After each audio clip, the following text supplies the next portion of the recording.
Welcome to the first of the parallel sessions that we have at the event today. I'm Hannah Timpson and I'll be chairing the session. There might be a few people that come in as we start, but conscious of time and wanting to make sure that we don't run over too much. So this session is focusing on creating safe places, and we're going to hear from 5 speakers about local approaches to preventing violence across Merseyside. So what we will do is we'll have a presentation from each of our speakers, and then after that we'll probably have time just for maybe 1 or 2 questions. So we'll try and keep to time as much as possible. We probably will run over a little bit, but that's fine because we do have enough space over lunch to be able to make sure that you have time to get everything that you need and have a break. So without further ado, we'll make a start. So I will start by introducing Francine McCarran. So Francine's going to talk about Be the Change, the programme and work that's been happening in Knowsley.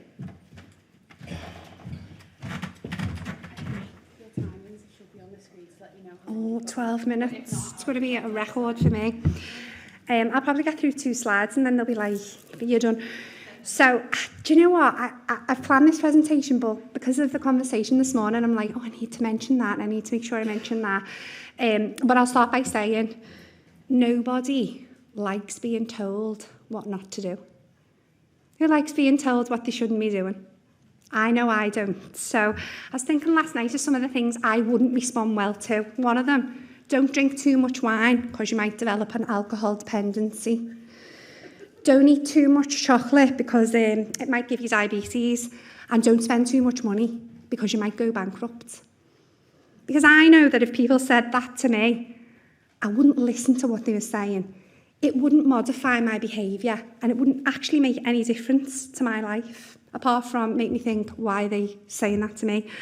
So I'm saying all this to you today in jest, because actually you don't look like the type of people that do any of that stuff. Not looking at anyone in particular in the audience. But joking aside, it doesn't work. It wouldn't work. It's meaningless. And you'd walk out of here and forget what I said. So, with that in mind, why did we ever think that universal interventions that tell children and young people what they shouldn't be doing as part of mass participation assemblies are going to ever work? Don't carry a knife. Don't carry a gun. Don't join a gang. And particularly on the back of what we heard this morning about ACEs. Because actually, when you're saying that to young people, they are sitting there thinking, why is she saying don't carry a knife? Is he carrying a knife? Is she carrying a knife? I think maybe I need to carry a knife. It's normalising the very thing that is not normal. Violence, serious violence, is not normal. But what we've done is we've created a paradox, because we've delivered interventions, or we've commissioned interventions, some of us, me included, us included in Knowsley, that are ineffective, and actually, more than that, that cause harm to children. We've made decisions for other people's children that we wouldn't make for our own children. And I know Gav's heard me say this hundreds of times, but he says every time I say it, he gets goosebumps. But how dare we do that? How dare we do to other people's children what we wouldn't do to our own? And not only do it in the face of all the emerging evidence that this doesn't work, and this is ineffective, and this is causing trauma, and this might cause harm. Why do we carry on doing it? So I'm here today to tell you that we need to stop as a collective, and we need to make a commitment to be in the change, which is what we've done in Knowsley. So back in Knowsley, we were one of those organisations, local authorities that commissioned these interventions. We had positive feedback from teachers. Oh, they're all sat there, they're all so engaged when the knives come on, when the guns come on, when these lived experience, charismatic delivery partners who you'd love to have a pint with down the pub are coming in and really engaging children. But actually the messaging is just normalising the behaviour. So we decided that we needed to change in Knowsley. So the challenge was change. I'm not very good at technology, you can probably tell, because I've got my phone. I'm trying to navigate the slides as well. But how do we affect real positive change in our communities? Is it evolutionary change, so something that you do over a very, very, very long period of time? Is it reactionary change, which is what we spoke about this morning? In the face of an incident, we're all responding, we're all there, we need to take action. Or is it revolutionary change, which is a sudden and fundamental and a radical transformation that overhauls existing structures, and that's what Be the Change is. Now, I can't talk about Be the Change without talking about the influence behind Be the Change, who is Julie. Julie was invited to our very first Serious Violence Community Forum, and she offered me a challenge, and that challenge changed my life. And I mean that. I don't say that lightly, because it made me question everything that I'd done before.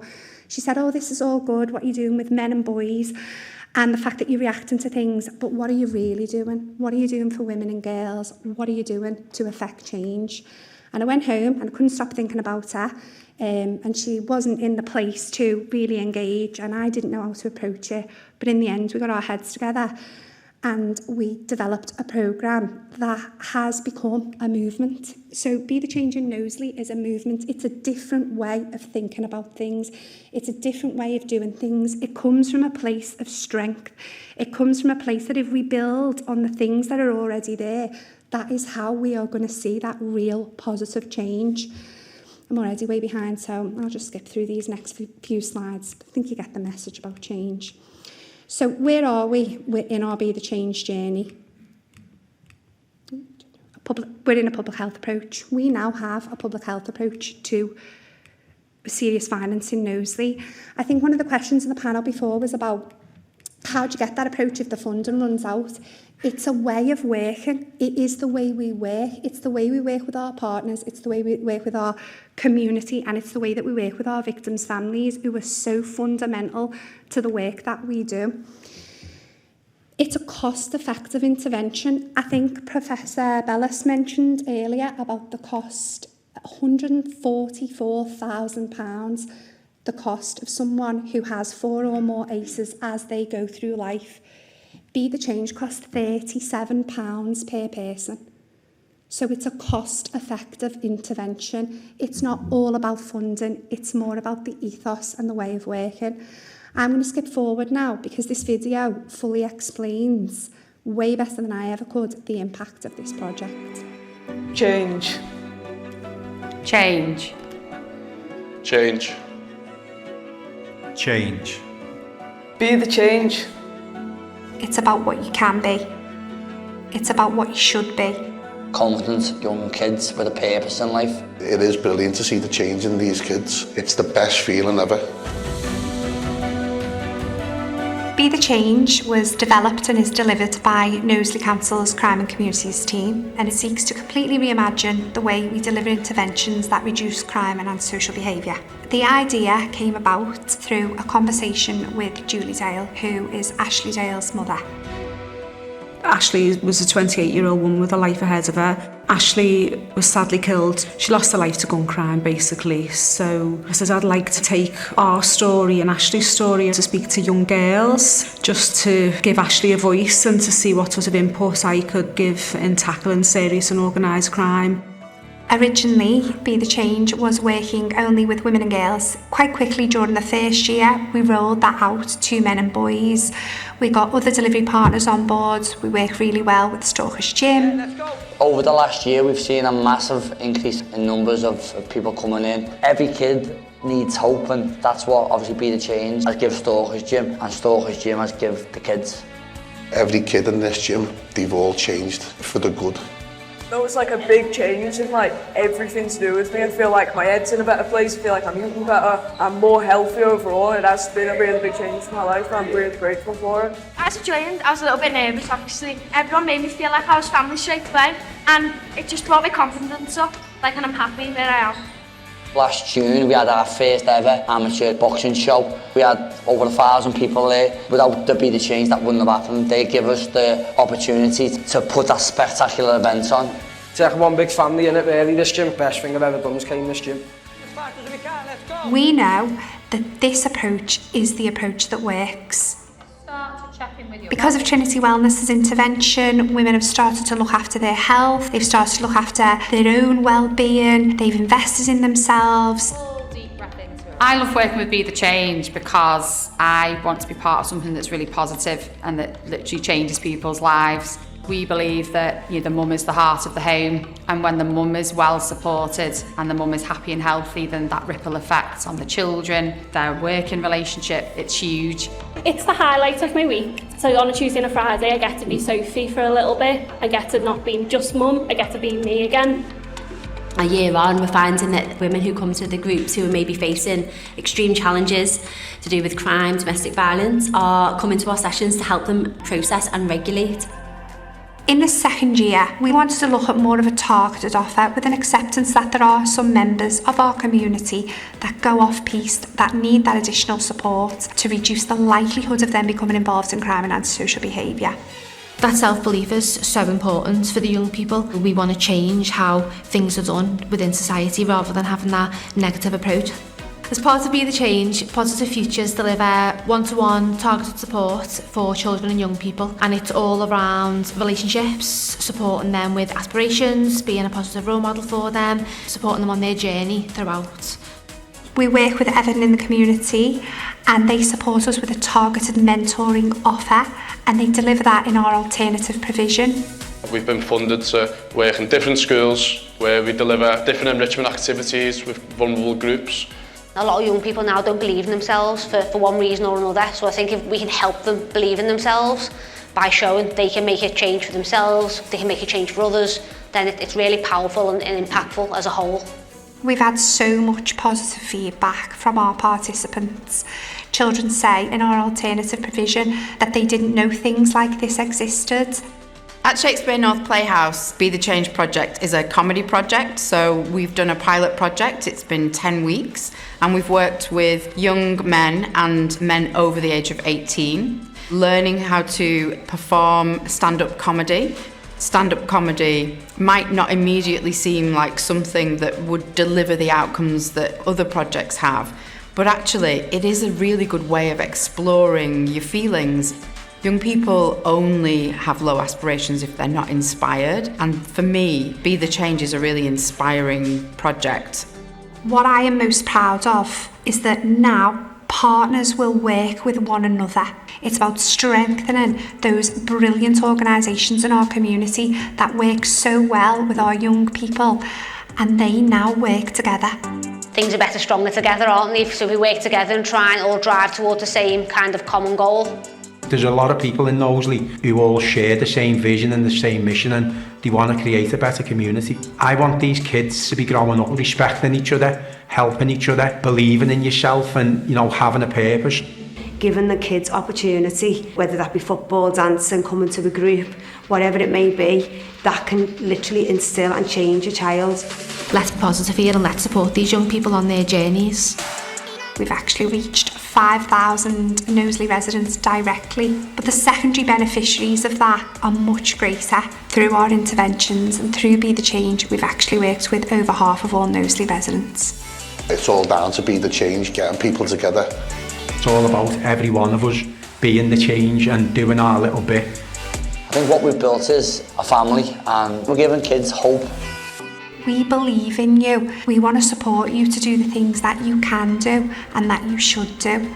And that's what we're going to continue to do. Be The Change. Because our communities deserve better. Be The Change. For tomorrow. Be The Change today.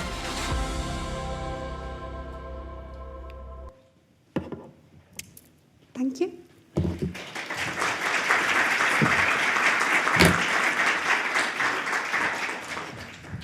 Thank you so much, Francine. That was so incredibly powerful. Does anyone have a quick question for Francine at all? Of course you can, yeah. I think we might have a mic. Shall we use that? It is quite a big room. It's just so other people can hear, sorry. I just want to ask, I'm from St Helens and I work with a care leaving team. How do you work closely with your internal team? It's a universal offer, so it's open to all. It is our way of working rather than a project and just something that we do. in relation to care leavers, that would be more of a targeted offer. So we work closely with our leaving care team, with our children's social care teams, and they refer into the project either for that targeted offer, which is the mentoring that I've mentioned in the video, or our universal offer, which is the offer of boxing, it's football, it's arts, it's going to be cooking and cookery skills. So, I mean, there's definitely something for everyone. You know, not to labour the point, but and I hope it's come across in the video. You're probably sick of seeing me on videos this morning, but this is a way of working. This will exist if funding goes, because our organisations will get funding from other places. We're exploring national lottery funding with our organisations as a sort of consortium bid. But it's actually the ethos behind it. And I believe that in Knowsley it's been as successful as it has because it is supported by the victims' families. You know, I've used the phrase like, how dare we before, but how dare we think about serious violence without consulting these people here who have first-hand experience of the impact of violence. And that's part of the reason why I think that it's been really successful. Let's have another round of applause. Thank you so much, Francine. Thank you. Okay, so we will move on to Susan, who is going to talk about universal practices in Liverpool. Hi everyone. My name's Susan Cowell. So I work in our Safe and Strong Communities team. I don't know how I'm going to follow Francine's input there. She's got a lot more dynamism than I have, I think. So I'm hoping I'm not going to try and labour some of the points, because some of the points you made there are actually in my presentation. Now, please tell me which way am I going, left or right? The big one, okay. It's basically, I thought I'd put this on here.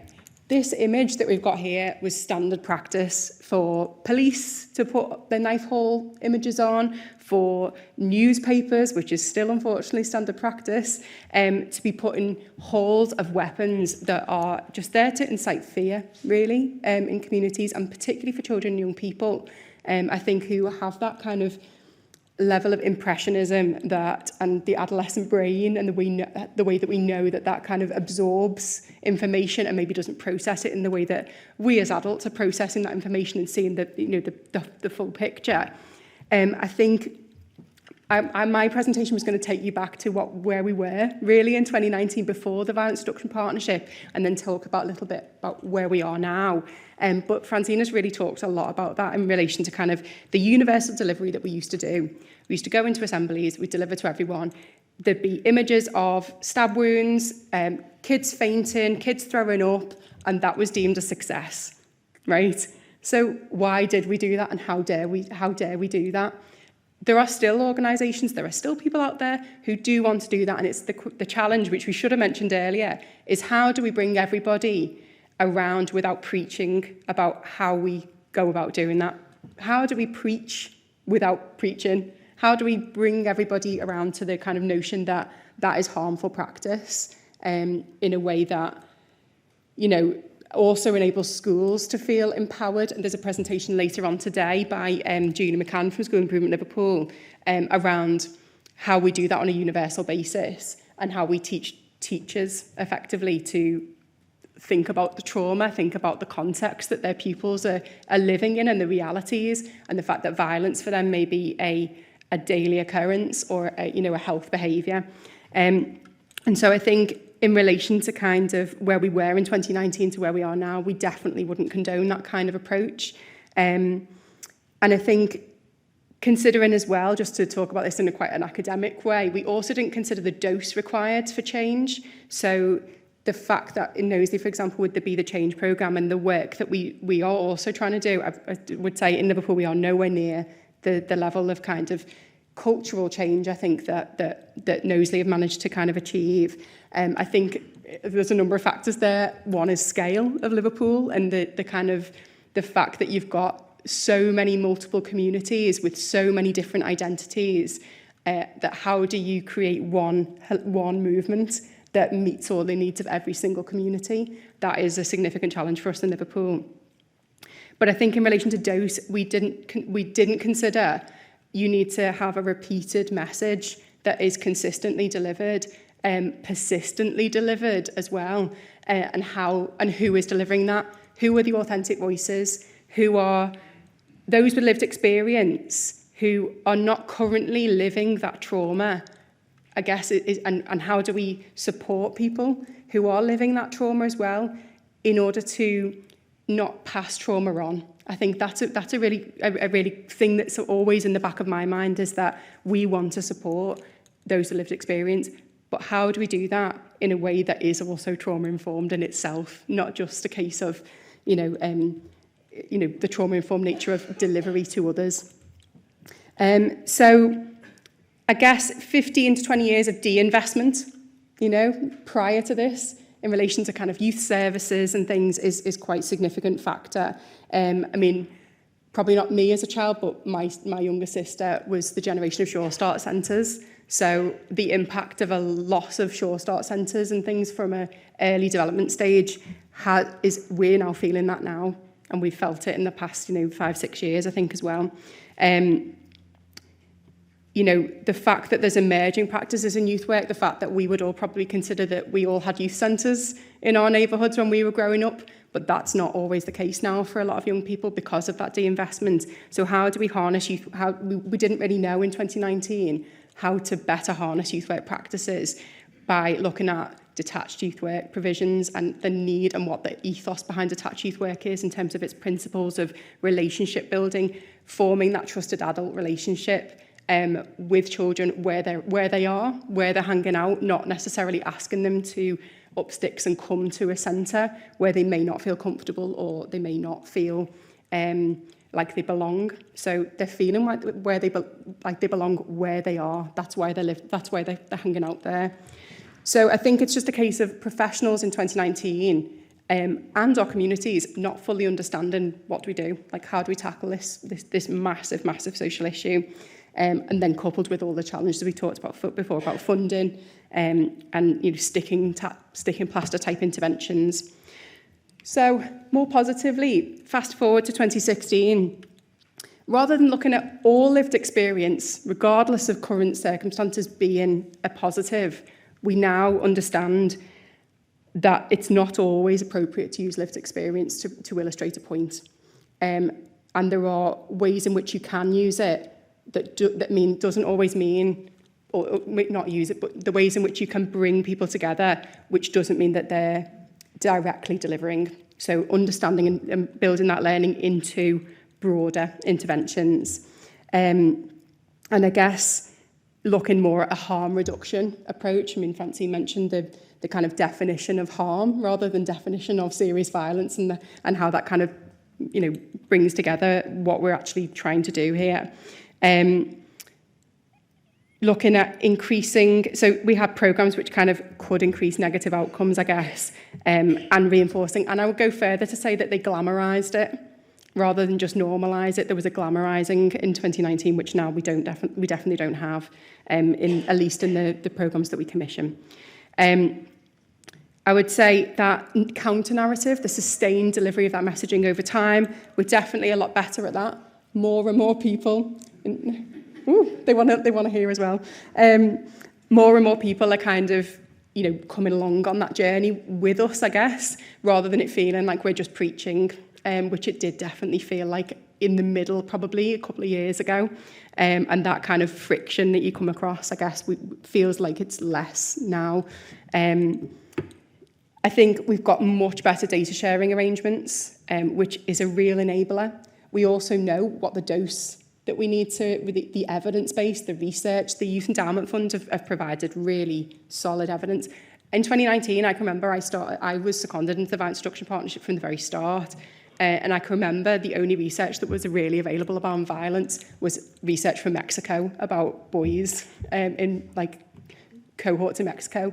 We've now, fast forward 6 years, we've now got research that's specific to the UK. And more specifically, we've now got an evidence base, thanks to partnerships with the likes of the LJMU, that shows us what that evidence base is for what works. Just around, let's have a little look, make sure I've covered my points. I think in relation to kind of creating safer spaces, Liverpool has always had an approach whereby we look at hotspot areas based on crime data. Now, we still do that, but I think we more and more understand the impact of insight and real voices. So not just looking at a data picture and saying, we need to put that information there, we need to do this, we need to put that resource there. We've always had stretched resources, but how do we do that in a problem-solving way? And that's kind of the approach that we've always taken, is look at geographically what that problem is to really kind of counteract an issue that is maybe emerging or has already kind of blown up in some respects.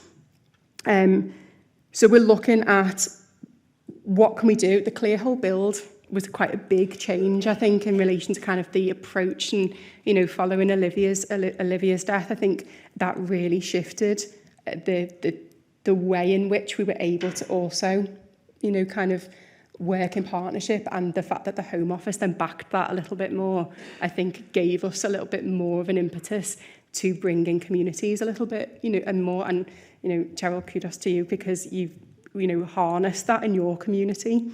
And, you know, the results are kind of really clear, aren't they, in relation to kind of how people feel like they belong a lot more to the community.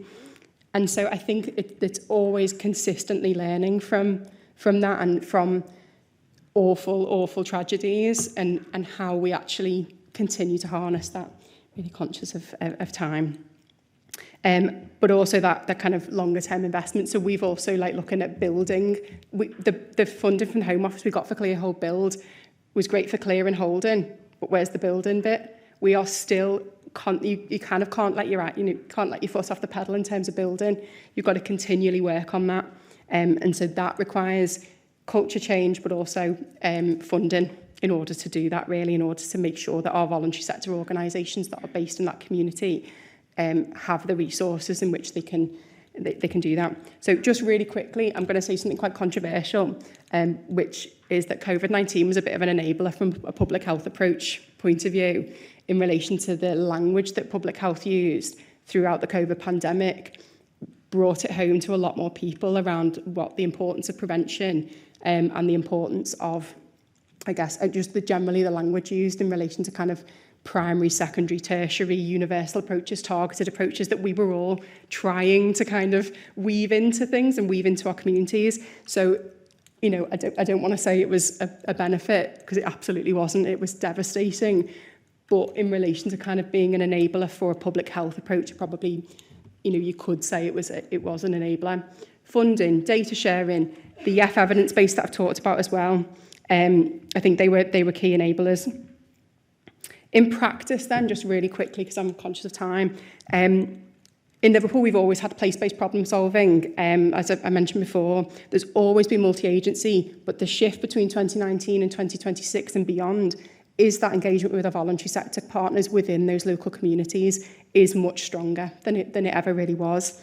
And so I would say, I'm going to say this now, it's mostly around the children and young people's voluntary sector services, not our adult services. So when we're talking about ACEs and violence, and actually our violence profile often is 25-year-old plus, and it's usually related in Liverpool to nighttime economy, we are looking at, you know, the voluntary sector services that are there to provide, sorry, I'm conscious of time, I've gone over, to provide that kind of sustainability, I guess, and the relationship building for children and young people within their communities, so that when they then come out in the nighttime economy and they're 25 and older, they are then not reacting or, you know, using any adversity that they've experienced and bringing it into a less emotionally regulated situation, or a situation where substances then become part of the equation as well.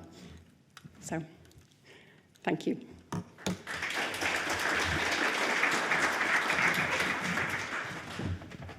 Thank you so much, Susan. That was such an interesting reflection. Thank you. Does anyone have any questions? Probably got time for one, if anyone's got a burning question. Okay. Well, we'll move on then, just so that we can keep to time as best we can. There we are. So I would like to invite Claire Sargent up, and Claire's going to talk about the work that's been happening in Sefton around brighter, kinder futures. Thanks, Claire. What's really scary up here, there's even a clock counting me down. Oh. So good morning everybody. I am from Sefton Children's Social Care. We were really fortunate to secure VRP funding for the Brighter Kinder Futures programme. What we'd seen as a service was that we weren't addressing domestic abuse. We were being very reactionary to it. So a bid went in, and as I say, we were very fortunate in securing that to develop a whole family response. What we were trying to do from that was listen to the voices of the victims, children, adults, extended family members. Someone said earlier, I think it was Francine, about the impact on just one person accessing a programme and the impact that has on the extended family and wider community. And that's what we wanted to kind of do. So we come at it from that way. The inevitable 12 months funding. In a statutory service, you think, oh, we're just about to get this off the ground and the funding will be pulled. We were very lucky that that didn't happen. What we were hearing from our victims were that they were feeling judged, feeling not listened to. They were overwhelmed with requests. We need you to go and do this. We need you to go and do that. You've got to come in for this meeting, come in for that meeting. And we've found that we're re-traumatising our victims all the way through.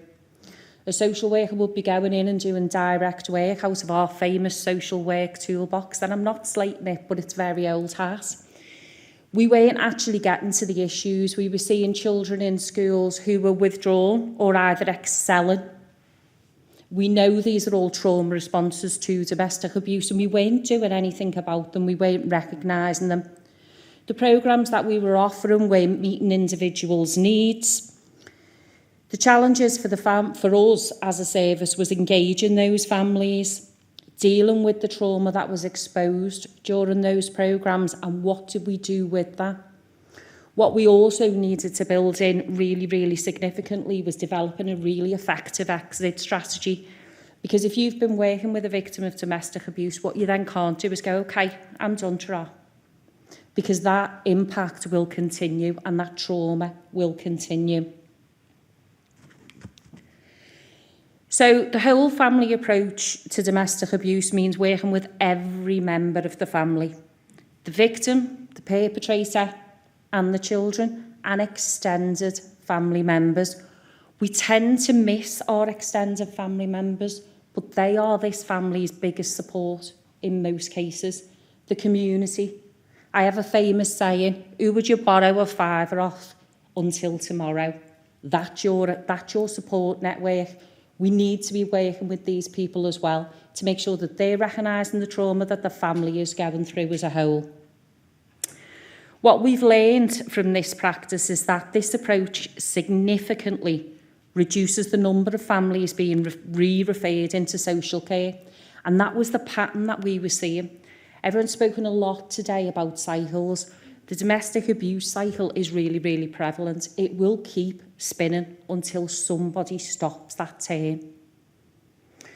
So this way, what we were seeing as a service was families would come into service, we would put them on different programmes, maybe the perpetrator would go on one, maybe the victim would go on one. We would say we've captured the children's voices because we've completed direct work, but what we weren't doing was helping them to deal with that trauma that they'd suffered. So what we developed with the help of VRP was trauma-informed interventions, Healing Together for Children. It's a 6-week programme. It's trauma-informed, it's evidence-based, and the training was provided by Innovating Minds. I'm sure some of you will have heard of Dr. Asha Patel. She's absolutely huge on the trauma-informed scene at the moment. So we offer that programme from 5 to 18 years. We do it on a one-to-one basis with the child or young person, and it's where they feel comfortable for that to be done.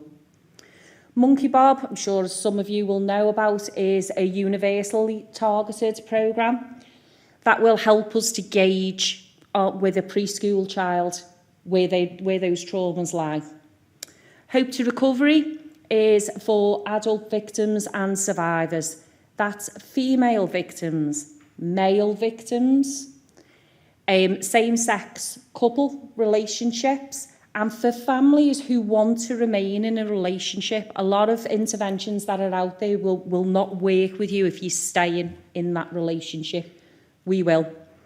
We offer a Care and Dads programme, which is a perpetrator programme, and what that hopes to do is bring about behaviour change within the home.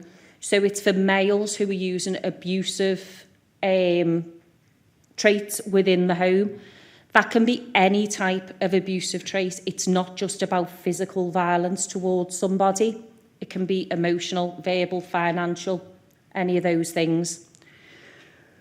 We started off with we started off with three main things: hope to recovery, healing together, and Care and Dads. We very, very quickly realised that we were missing something, because the referrals that were coming in, we were seeing an awful lot of young people coming in on referrals for toxic traits within relationships. We weren't doing anything to address it. And again, I think, like you said before, we would go in with all the shiny pictures of the knives. We would go in with all the shiny pictures of what a healthy relationship meant to look like. But we weren't actually getting to the bottom of it. So we developed a date and detox programme, which we're rolling out in non-TAS schools, which are team around the schools within Sefton. We're seeing really, really good results on the back of that. We're seeing reduced toxic masculinity. We're seeing both males and females being able to implement boundaries within early relationships. I'm talking as young as 9, which really bothers me, that a 9-year-old is beaten up because she's told her boyfriend she doesn't want to be with him anymore. That's not a world we should be living in, not in 2026. So we've spoken a lot this morning about that early intervention, and what we're trying to do is make sure that that intervention is at its earliest stage. We always make sure that any of the family members that we work with, we will make an individual safety plan with them. You'll see generic safety plans where we do it as a whole family, but what we don't do is stop and ask, what's the consequence of that for you? Does that feel okay for you? And it goes back to that classic saying, you know, until you've walked a mile in someone else's shoes, you don't know what's right for them. So it is about asking them, and we've spoken quite a bit about that this morning as well. Okay, so what we really, really found from this was that by doing this approach, we were addressing the different levels of need within the family, and it gave us time to respond appropriately to each individual at each level. The services were then providing the right support at the right time. Each individual was treated as an individual, but then as a whole family as well. Perpetrators were held accountable and supported with that intervention to make a change. We're not seeing the family as a single unit with one issue. We're understanding now, and we're seeing clearly that actually we need to see them as individuals. And the whole family individually tailored approach creates a more sustainable change. So the impact and the outcomes of this we went live in November 2024. So since then, we've had 1,132 referrals in. 553 males in Sefton have completed the Care and Dads programme. 215 children and young people have completed the Healing Together programmes. 305 victims of domestic abuse have completed the Hope to Recovery. When we talk about costs, on average in Sefton, it works out at around £30,000 per victim of domestic abuse for the local authority. Don't get me wrong, that includes police and that includes hospitals, all of those things. But 305 of them, look at what we've just saved if it's at 30,000. Don't ask me to do the math, because math was never my strong point. Only 59 individuals out of that 1,132 chose not to engage in the programme. The reason for that was that obviously we work very, very closely with IDVA, and we also have a commission service in Sefton called SWACA. So the family may have already been engaged within that service. So that's why we haven't gone in, purely because not to overwhelm. Okay. So Sustainability wise, we were really fortunate to get the VRP funding. Sefton seen the value in what we were offering, the impact that it's had, and we're now being funded as part of the statutory offer. So it's been really vital and really crucial for us, this VRP funding, and we really can't thank them enough. What started as this is what we need to do, you know, when you have them really good ideas and you think, I really need to make this change, by going out and speaking to the families about their experiences, but actually listening to what they said and what would make that difference, we are now, hopefully, getting to a place where we are building brighter kinds of futures. Thank you.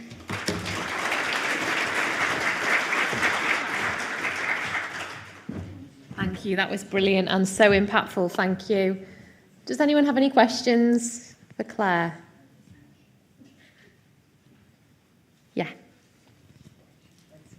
Can I just ask, so all those interventions that you've implemented, what sort of, have you had positive outcomes? Have you followed up those families? Has there been any reoccurrence of those events, or, you know, what outcomes have you had? So 87% have never been re-referred back into service. And that is a huge outcome for us. It's really positive.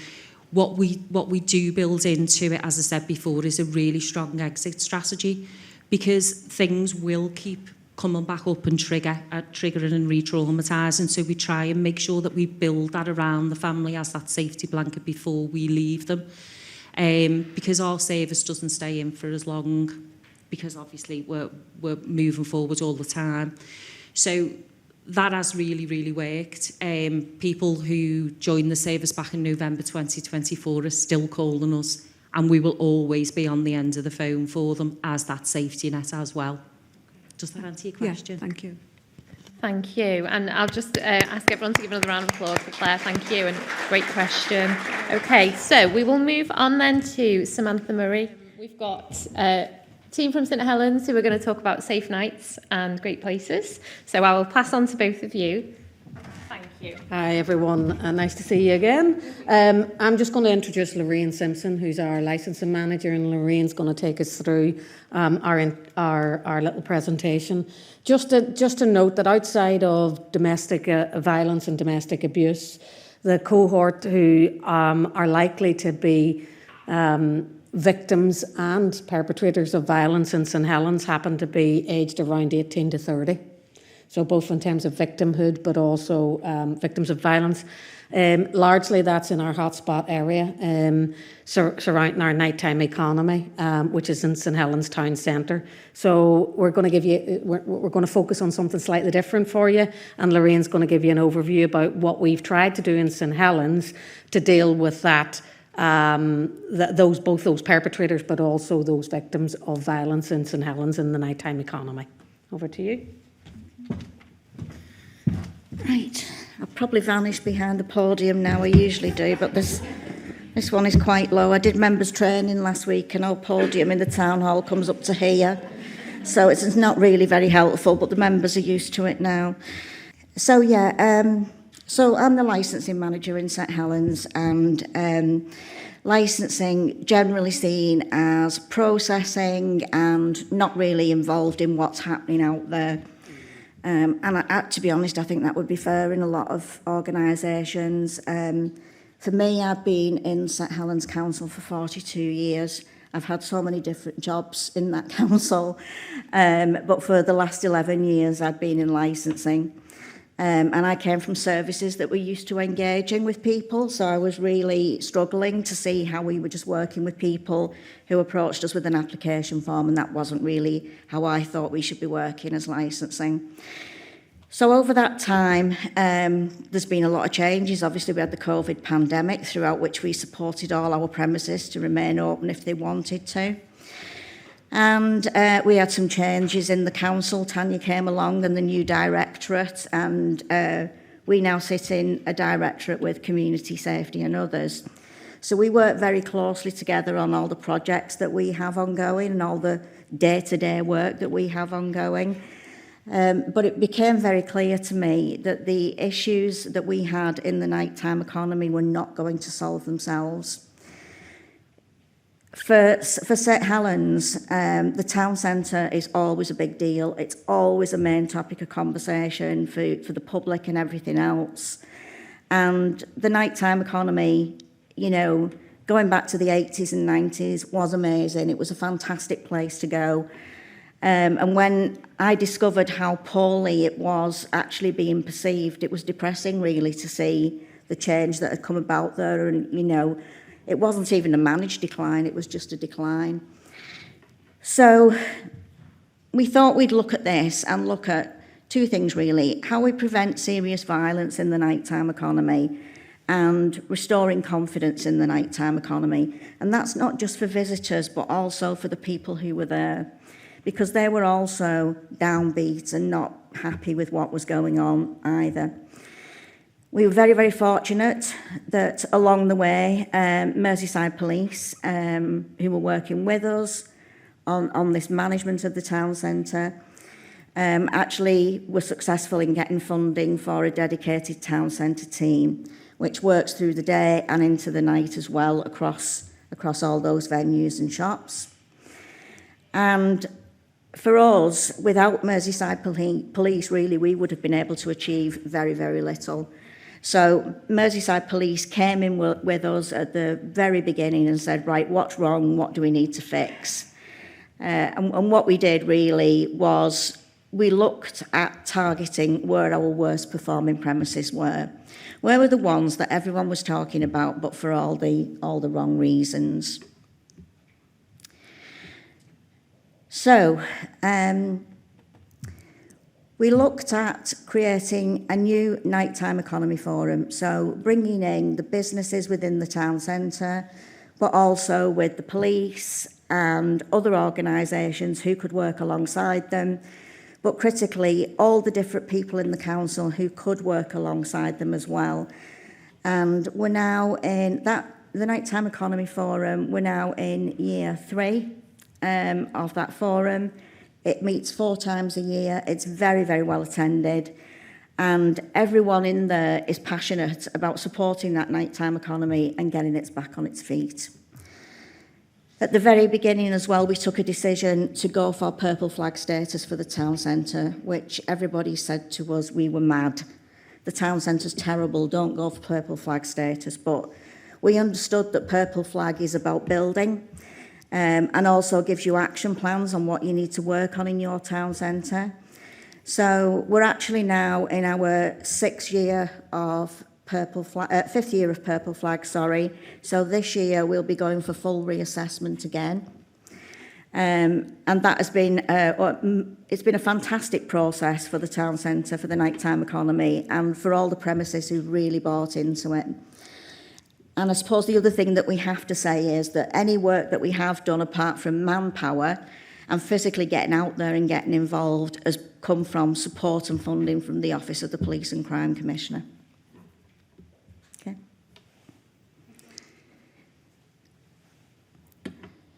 Right, so these ones here, these are just some pictures that we wanted to share with you today.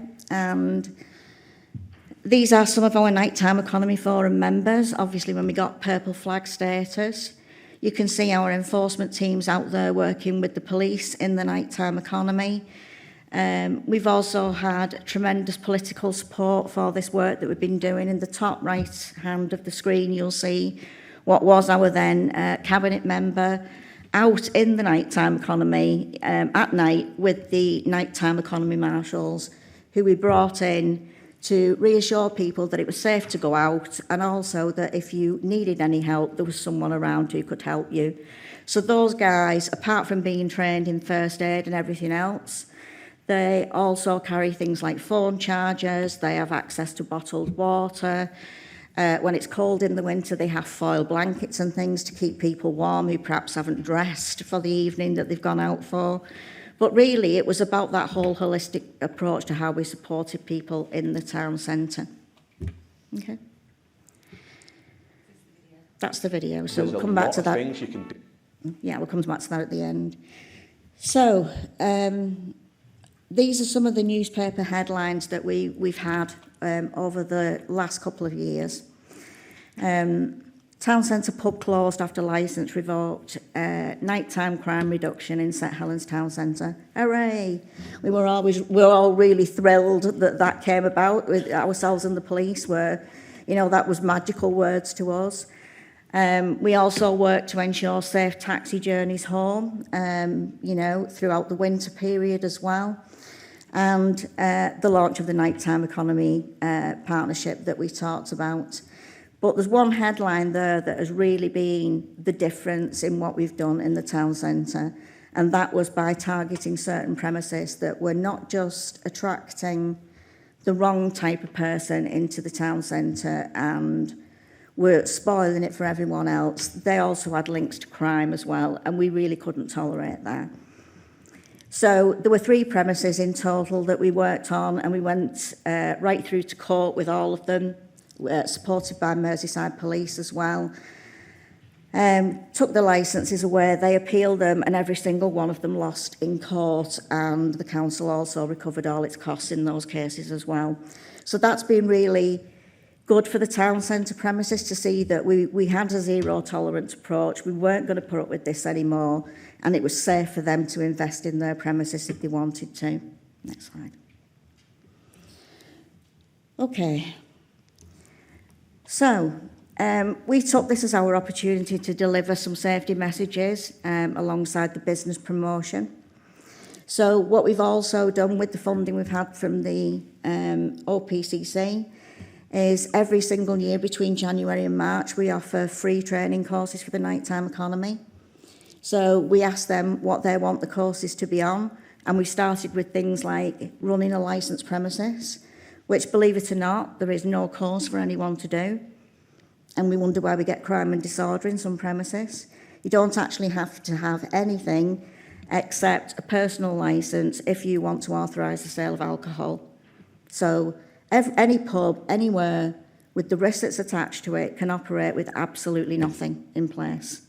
So that's what we addressed first of all, and engage the premises in going through that training and telling them what we were looking for and what we were expecting of our venues. And then from that, we built on that. We do things now like first aid training with them.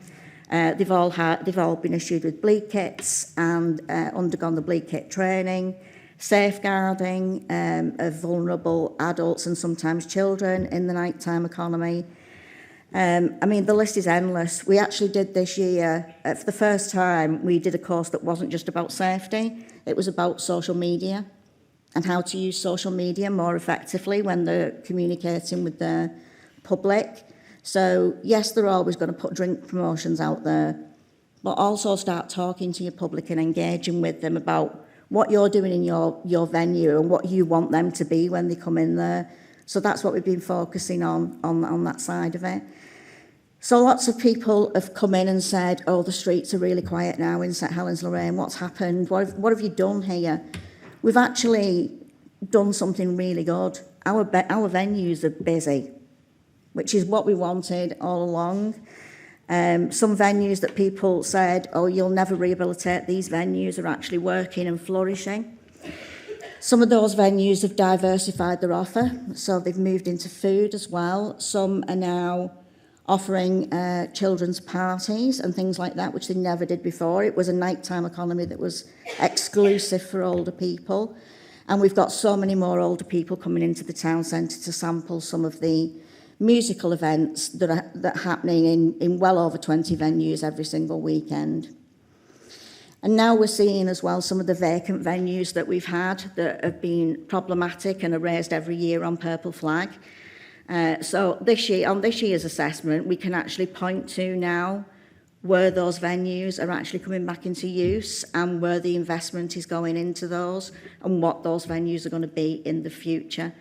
So we completely level the playing field, if you like, by sorting out the ones who are really causing the problems and then working with everyone else to start changing perceptions.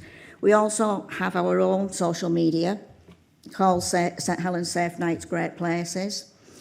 And we publicise all the venues on that page together. We publicise all of their events and activities, but we also talk about the safety aspects of what we're doing in the town centre so that people know change is there, change is still coming, and we want you to be part of it.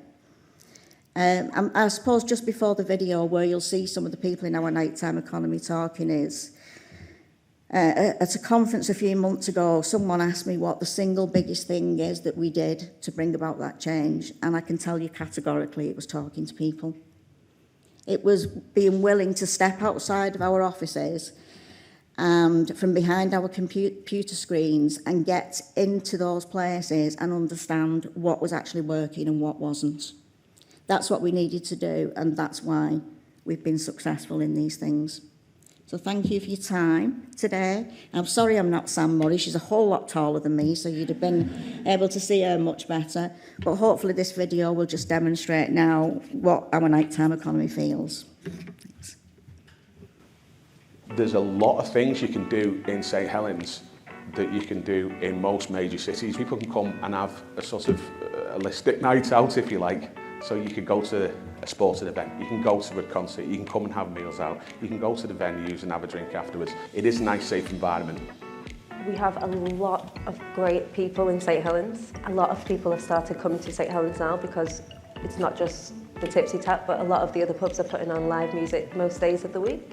And we are all working together with the Times so that people can do kind of like a bar hop. I do get a lot of feedback that the town is a great place to be and they are trying to stay in St Helens rather than going elsewhere. There's a lot of good independent businesses and right now with the regen that's coming on, I think we're going to get a lot more good high quality food places, good little bars as well. If you look at the venues we've got, you consider things like the Theatre Royal. We do quite a lot of shows which is on there and that attracts people in. The Citadel, there's a lot of things to do in St Helens. St Helens has got a purple flag, which means St Helens Town Centre is a safe night out to come out in. St Helens Town Centre got funding that they get each year. It's around about £25,000 and this gets invested into St Helens Town Centre. So, there's no dark entries that, the street lights are all lit up, the CCTV in Town Centre, everything's covered.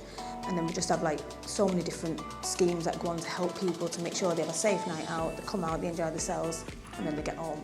Quite a large investment that's been put in, and it's okay when people say, we'll put this thing in, and this is what we're going to do, and things never really materialise. I think the proof's in the pudding.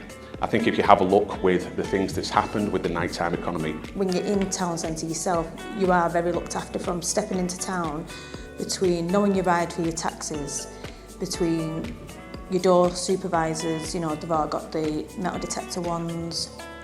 All staff in the bars are trained on Ask for Angela. And then what we do is we actually have a mobile team that parades around the town and it's done in conjunction with the St Helens Council. And what that does, it kind of gives people the visibility of seeing us, any issues they can approach within us.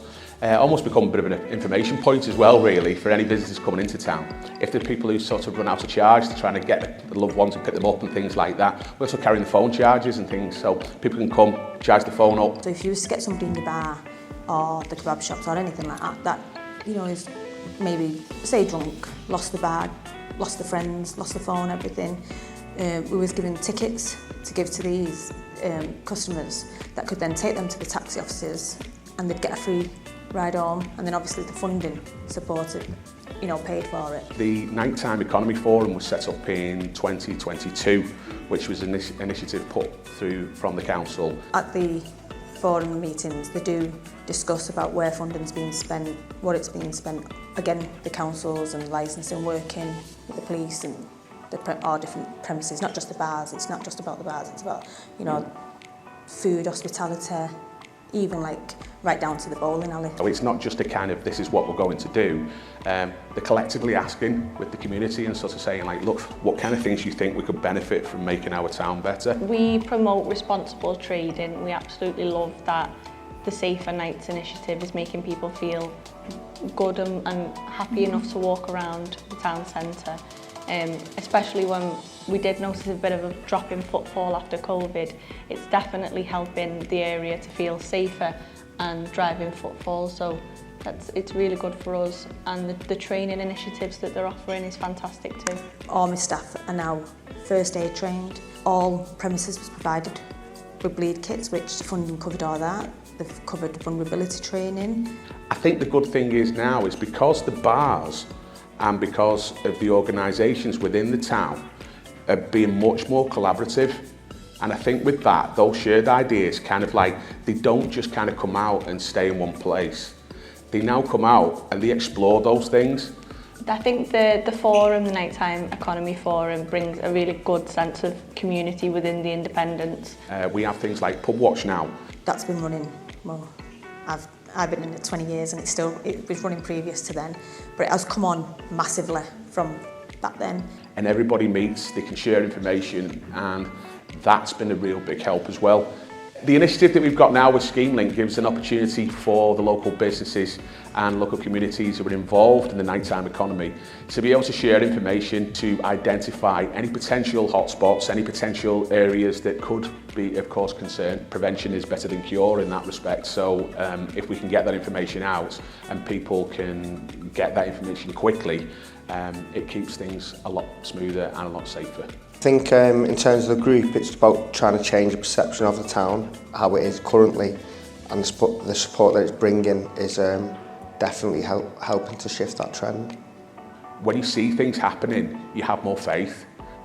We certainly have seen it from our standpoint, and hopefully the general community will start to see that more as that expands. And on that basis, I think it's really been really favourable in the way it's been approached, and obviously it's clear that the council and has been able to sort of be a lot more proactive than I've seen from a lot of other areas. So we really relish that, and they've really embraced it. That's it. Thank you. Thank you so much. Okay. You. That was brilliant. Fantastic. Thanks, Lorraine. So I'm just conscious of time, so I will ask if you can save any questions that you might have for Lorraine and the team and ask them over lunch. And I'm just going to invite Mark Evans just to talk about the youth justice system in Wirral and the work around violence prevention. Thanks, Mark. Thank you. I'm Tim Collins. Mark Evans is the service manager, so lesson in Management 101. Get your staff to do something and take the credit for it. Thanks, Mark. So, yeah, I'm Tim Collins. I came into this work through sports coaching, bizarrely. Coaching football and my love of the outdoors, so doing activities like this where I... have I got a clicker? You're welcome to... I was thinking of my... yeah, big button forward. Okay, got it. Yeah, and dragging kids up Mulvama and stuff like this by promising them that there's a nice cream van at the top. So I thought these three words here characterised our work with children and young people. So empathy, it's about listening to and trying our best to understand each child's world. It's about challenging them to grow, challenging cognitive distortions and narrow worldviews, and it's about getting better opportunities in front of them. So just briefly on the public health approach, prioritising understanding the root causes and understanding and responding to them through multi-agency buy-in, that optimism of seeing violence as preventable. It's really improved over the last 20 years. So we've got good agencies in Wirral to support us, coordinated through our management board, and as a group of 5 local youth justice services, we work really well together. The advent of the VRP coming around has helped us deliver really positive results and new pathways as well. So what are the root causes? We've talked a lot about ACEs today, the impact of trauma on young people, what's going on at the home and outside of the home. But generally feeling safe, what this comes down to is feeling safe. This is massively significant for our young people. And some of these stats here, didn't even realise I've got a screen here, this is amazing. About the top left one, only 55% of children who carried a weapon felt safe at home. That's a terrible idea that home and school should be a safe base for young people. And many of these 55% felt safer in public parks than they did at home or school. This draws in issues that many young people face at home with parents, difficulties with mental health, substance use and other issues, and their perceptions of safety in public which can be impacted by what they hear locally about rivalries. So in Wirral, we have this postcode wars, things that all of our young people talk about. And what that does is create a feeling of not feeling safe, really. Is there a threat if I go into a neighbouring area? Am I at risk? When I'm there, even if they're not involved in anything, it creates that uncertainty for them. What they're watching on social media can fuel this. That middle stat, about two and a bit times more likely if they're seeing weapons, they're involved in violence, they're seeing weapons on their social media feeds, all adds to a feeling where threat is around the corner, and can lead to them feeling unsafe. And this is what our young people tell us, that one of the massive reasons that young people who are not involved in any major conflict or anything, they take a knife out with them because they perceive that they are not safe when they're out and about. Those carrying weapons felt unsafe as well, so they're more likely to be victims of violence, also more likely to perpetrate it. For some young people, this is just part of what goes on in their life, sadly. Their homes, their neighbourhoods, their peer relationships, they see violence. It's part of their world, it's part of a normative response to conflict, and that's something for us to work with and challenge in our work with them. So working together with the VRP has helped us to develop new pathways into intervention at the pre-court level, and this is massively important for us. It's really significant for the young people that we work with. So Op Inclusion is a deferred prosecution scheme that we developed with the VRP. We piloted it on Wirral. It now runs across all the 5 youth justice services, and 6 years later has now become a national policy. So it's really something that we take pride in, the fact that Merseyside led the way on this. And so Op Inclusion is equitable to a youth conditional caution, but critically they don't have that on their formal record at the end of it if they successfully complete. And the stats are really impressive in terms of outcomes. So 85 of the young people have been through it. 72 have not returned to us for a formal outcome since then. So that's over the last 6 years. This is one commonly gets used for possession of a bladed article with young people. Also, the no comment pathway gives us another route into our work. And so 18 young people in the last 2 years have come through out of court resolutions for this, through this pathway, and only 1 of those young people has returned to us for a formal outcome. These developments are really forward thinking and show the value of that joined up thinking at senior levels. Police, CPS and the local, having our representative, my colleague, on within the VRP brings that voice together, all working together to develop much better pathways for young people. So that's the routes in that have been developed, so that over to us then with the intervention. And so us working together with families, with professionals to create better outcomes. So the youth, this is part of the Youth Endowment Fund Toolkit website. So one of the things here is we've trialled a lot of things with our work with young people, not Wirral, I mean globally with young people over the years. And what this does is rate the impact of those programmes. So using evidence-based approaches like this allows us to avoid some of the pitfalls of the past, where professionals would take children to prison to show them how awful it is, and thinking that this would, you know, the old phrase, scare them straight, and that this would stop them committing crime in the future. As you can see, this is rated harmful. So instead, what we have is a good body of evidence of what does work, what is effective. So sports programmes that give young people the chance to develop their skills, physical communication skills, helps them to feel like part of something, part of a team. Trauma-specific therapies and emotional literacy work to help them make sense of what's happened to them and how to cope with it. Restorative practices that help them connect their action to the person that was impacted by their behaviour, and it gives them the opportunity to apologise for it, to give something back and to move past it. Also summer employment programmes that give opportunity to be part of a team again, to develop new skills, to earn money. So there's common threads across these, which is the empathy, again, for themselves, for the person that they've harmed, a challenge for their behaviour, but with the chance to grow and move past it, an opportunity to develop themselves, their internal coping strategies and their people skills. So some of the common intervention components are this. Everything starts with engagement.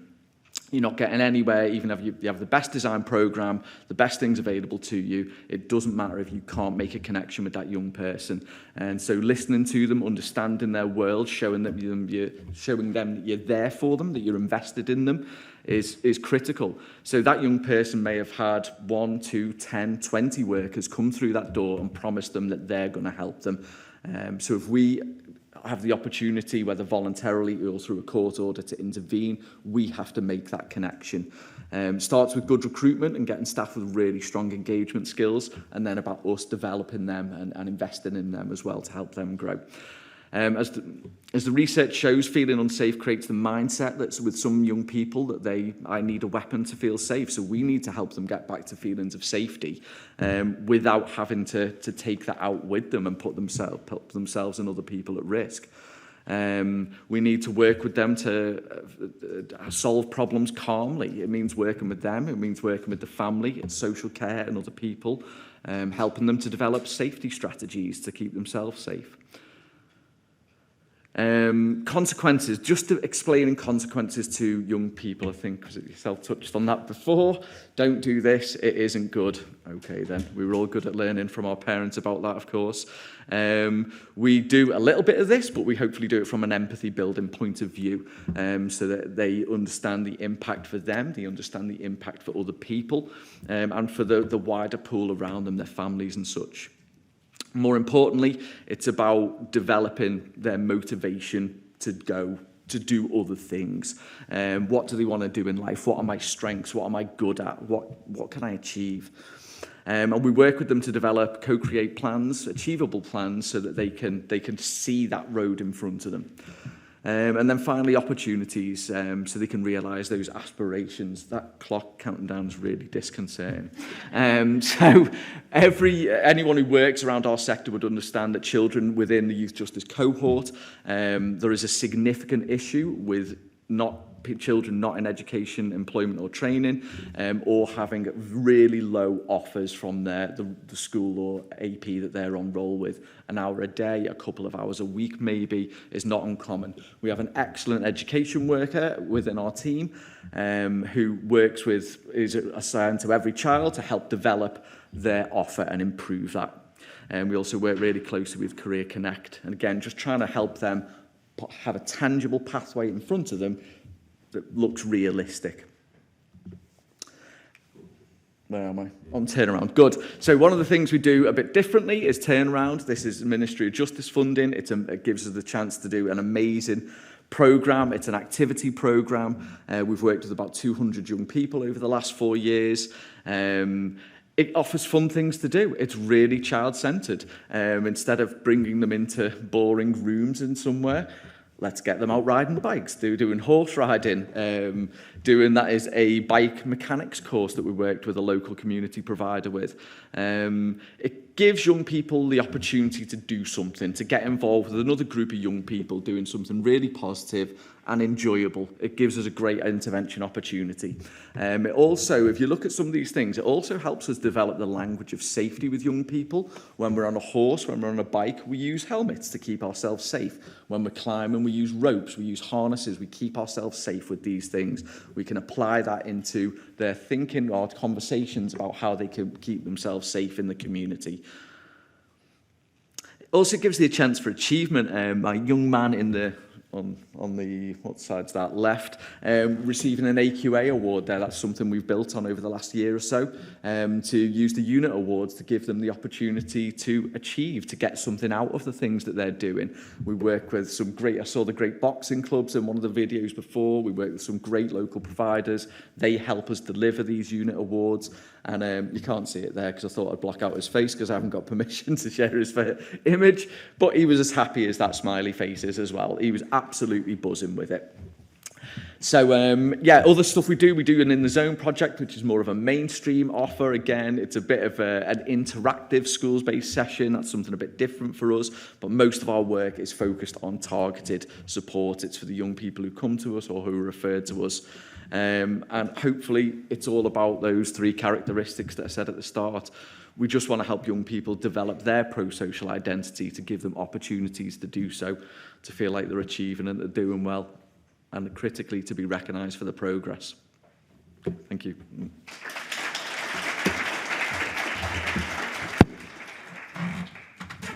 Thank you so much. That was so insightful and really interesting around the use of the evidence and the toolkit and that side of things. I am conscious that we've run over, so I would encourage you, if it's okay, if you have got any questions, if you can find whoever it is that you want to ask those questions to during the lunch break. I'll bring the session to a close. I hope that you found it really enjoyable and insightful. It's been brilliant, and thank you so much again to all of our speakers.